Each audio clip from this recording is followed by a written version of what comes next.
Muy buenas tardes. Vamos a trabajar el tema hacer filosofía.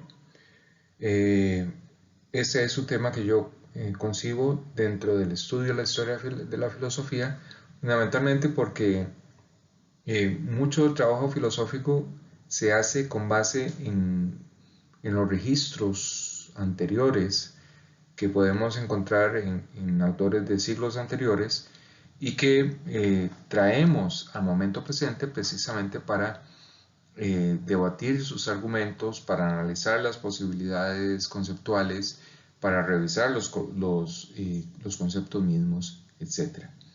En ese sentido, cuando hacemos historia de la filosofía medieval, estamos haciendo un cierto ejercicio de hacer filosofía, por cuanto que no nos enfrentamos a autores medievales para saber qué dijeron solamente, sino para poder entender cómo pensaron ellos a la luz de cómo nosotros pensamos hoy.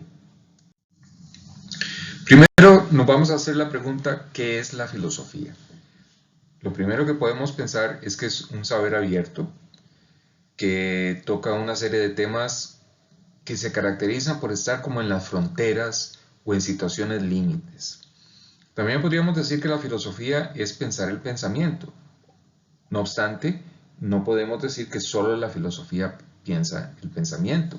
Eh, la psicología, la antropología, las neurociencias, etcétera, son otras disciplinas que hoy podríamos decir que también piensan el pensamiento. En ese sentido, cuando le preguntamos a la filosofía en qué consiste pensar el pensamiento, pues esperamos una respuesta que defina o caracterice a la filosofía como tal. También hemos oído en muchas ocasiones que lo propio de la filosofía es la racionalidad, que es un saber racional. Sin embargo, hoy todos estamos de acuerdo en que la racionalidad es una característica compartida. Es decir, la filosofía no es dueña de la racionalidad, no podemos pensar que la racionalidad sea exclusiva de la filosofía, sino que la racionalidad la encontramos en muchos otros saberes, como por ejemplo las ciencias, el arte o la literatura. Por otra parte, otras características que le asociamos con la filosofía es estar atento al propio tiempo, que sea un saber inacabado, abierto. Eso no deja de ser un poco difícil de manejar porque uno esperaría encontrar en la filosofía algunas respuestas ya resueltas, que sean más o menos definitivas. Y sin embargo, no es esa la característica propia de la filosofía. La filosofía es siempre eh, una sugerencia de cómo entender el mundo, de cómo entendernos, de cómo entender la convivencia con los demás. En ese sentido, no hay una última palabra, antes bien, habría que decir, hay muchas últimas palabras. Por lo tanto, eh, no podemos pensar que la filosofía sea un saber completamente acabado. Al contrario, es un saber inacabado, abierto a nuevos desarrollos. Y en ese punto, abonando a esta tesis, hay que señalar que lo propio de la filosofía, por ser un saber abierto, es que todos los materiales posibles entran dentro de lo que la filosofía considere. Y en ese sentido no queda nada por fuera y tampoco hay materias que le resulten ajenas. Por otra parte, y eso es una tendencia que hoy podemos ver claramente reflejado en el mundo de las ciencias, y es que la filosofía trabaja con otras ciencias, con otros saberes, sin confundirse. A veces pareciera que sí se confunde, a veces pareciera que no hay una distinción clara entre la filosofía y otras ciencias, ciencias sociales, ciencias naturales, etc. Pero al margen de eso, siempre vamos a encontrar, o hoy vamos a encontrar, que la filosofía es un saber que trabaja con otros, colocándose ya sea dentro o afuera de esos saberes. ¿Qué es lo que hace en ese campo, en esos colaboraciones o en esos trabajos colaborativos? Miren, revisar conceptos, revisar argumentos, traer a colación la historia del pensamiento, etc. Eh, También encontramos que la filosofía se encarga de establecer enlaces. Aquellos saberes, aquellas tesis, aquellos argumentos que se presentan como aislados, en solitario, la filosofía puede encargarse de buscarles enlaces o vínculos. Y por supuesto, también establecer problematizaciones. Eh, otro elemento interesante respecto de la filosofía es que toda filosofía se desarrolla en un horizonte del lenguaje. No podemos sacar la filosofía del lenguaje. Bueno, alguno podría decir, es que no hay saber alguno que podamos sacar del lenguaje. De acuerdo. No obstante, el arte plástico, piénsese la pintura, piénsese la música, utilizan otros lenguajes, no el lenguaje hablado, no el lenguaje que usualmente conoce la filosofía, sino otras formas de lenguaje. Y no obstante, también la música y el arte en general son objetos de tratamiento lingüístico. Cayendo en el plano de la filosofía medieval, tenemos lo siguiente. La categoría de filosofía medieval es muy posterior al medioevo. Como ya hemos visto, es una noción que aparece en el siglo XIX propiamente hablando.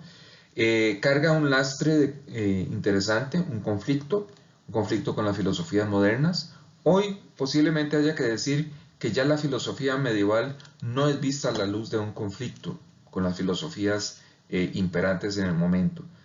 Se ha liberado en ese sentido de esa carga, de ese conflicto, y podemos observar, podemos estudiar las distintas filosofías o los distintos pensadores que la Edad Media contiene por sí mismos. Eso posiblemente ha dotado al estudio de la filosofía medieval una cierta libertad, una cierta comodidad y hasta la posibilidad de desplegar una perspectiva mejor, más elaborada, más centrada en la filosofía medieval misma y no en propósitos ajenos a ella.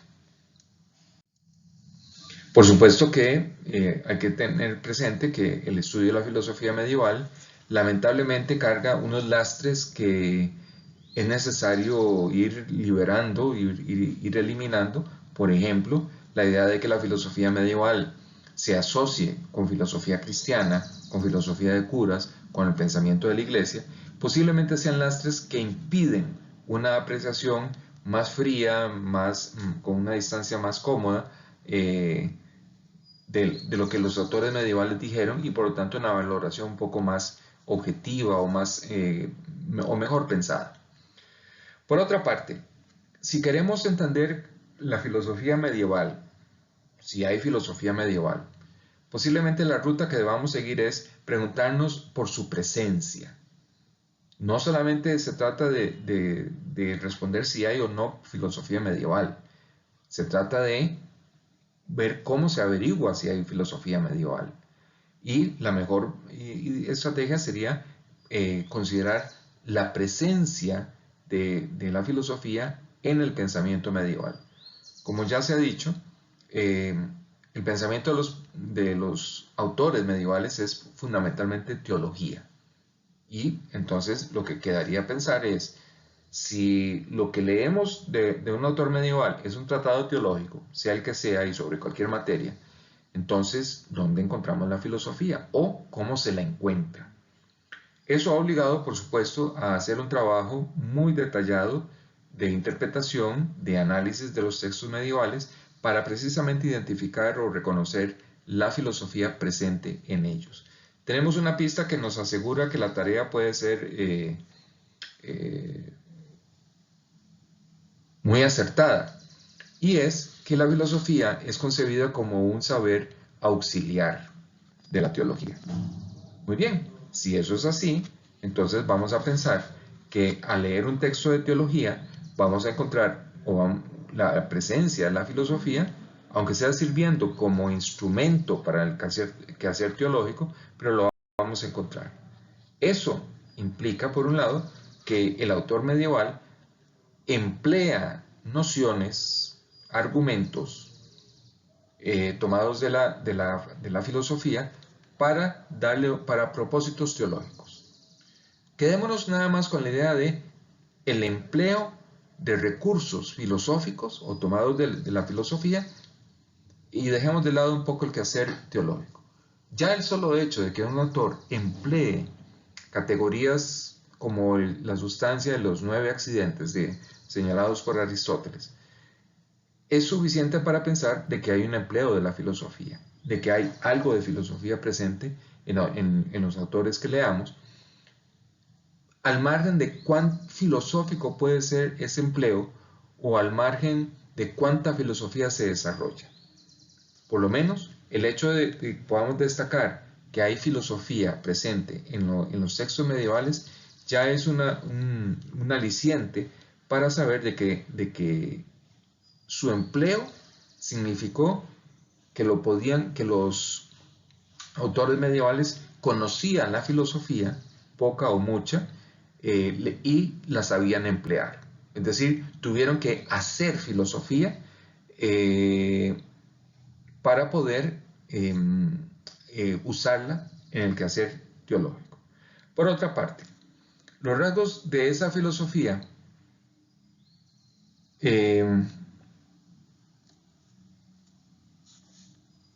los rasgos de esa filosofía o de esas filosofías, porque no podemos señalar que haya una sola filosofía en toda la Edad Media. Uno usa pues de manera categórica o de manera libre la denominación filosofía medieval, pero hay que tener presente que con ello queremos significar que hay diferentes tradiciones que se pueden identificar y que son empleadas por los autores medievales. A eso hay que agregar otro asunto. La reflexión que nosotros hacemos sobre la filosofía medieval no es la reflexión que los medievales se hicieron sobre su quehacer. Empezando porque los medievales no se vieron como pensadores medievales. Los medievales solamente se vieron empleando los recursos filosóficos que tenían a mano para hacer teología. No se vieron a sí mismos haciendo filosofía para hacer teología. O eventualmente hubieran dicho, mire, la única filosofía que conozco es aquella que me sirve para hacer teología, la que tengo a mano y que me resulta muy útil para el desarrollo de los temas teológicos. Nada más. Somos nosotros los que estamos más preocupados por señalar que la filosofía está presente y que la filosofía, para ser empleada por los autores medievales, debió ser empleada como recurso filosófico y no de otra manera, para cumplir con ciertos objetivos teológicos. Ya acercándonos al final de esta pequeña presentación, nos interesa el estudio de la filosofía medieval porque es una forma de ejercicio de filosofía. ¿Qué quiero decir? Quiere decir fundamentalmente que cuando nosotros leemos un autor pasado, sea del siglo XIX, sea del siglo V antes de Cristo o del siglo XIII medieval, lo que estamos haciendo es fundamentalmente entrando en una suerte de diálogo con ese autor o con esos autores, de acuerdo con lo que yo entiendo por la filosofía, pero también tratando de prestarle atención a lo que ese autor entiende por filosofía. Por lo tanto, en el intento de entender al otro autor, yo estoy haciendo un ejercicio filosófico por cuanto que yo tengo una cierta concepción, unas ciertas categorías, un cierto modo de hacer filosofía que se distingue de lo que ese autor del pasado hace. Y para poder entendernos, necesitamos entrar en una suerte de diálogo, en una suerte de entendimiento. Es en ese sentido que hay un ejercicio de hacer filosofía. Recuerden que cuando leo un autor del pasado, yo lo identifico como filósofo o identifico el texto que estoy leyendo como un texto filosófico. En ese momento yo me puedo preguntar, ¿qué me autoriza a mí decir que tal texto es filosófico o que tiene interés para la filosofía? En el intento de responder a esa pregunta, por supuesto que me enfrento a un hecho. Le estoy concediendo un valor filosófico a ese texto que tal vez no fue pensado así, tal vez sí, y que además lo estoy haciendo desde mis categorías. Por lo tanto, no solamente me veo forzado a entenderlo tal como fue pensado ese texto, sino que a la hora de hacerlo, lo hago como un ejercicio mío para hacer filosofía. Bien, hasta aquí llega esta presentación cortita, que me interesa fundamentalmente para efectos de hacer historia de la filosofía medieval.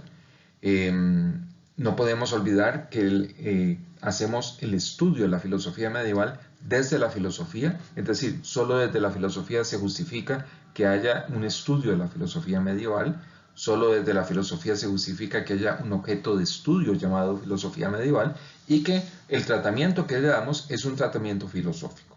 No salimos de esa coyuntura, no salimos de esas coordenadas y por lo tanto es necesario como tenerlo presente porque no solamente me permite acercarme a los autores medievales, sino que me permite darme cuenta cómo pienso, cómo estoy desarrollando mi competencia como profesional de la filosofía en el estudio de autores que me han antecedido.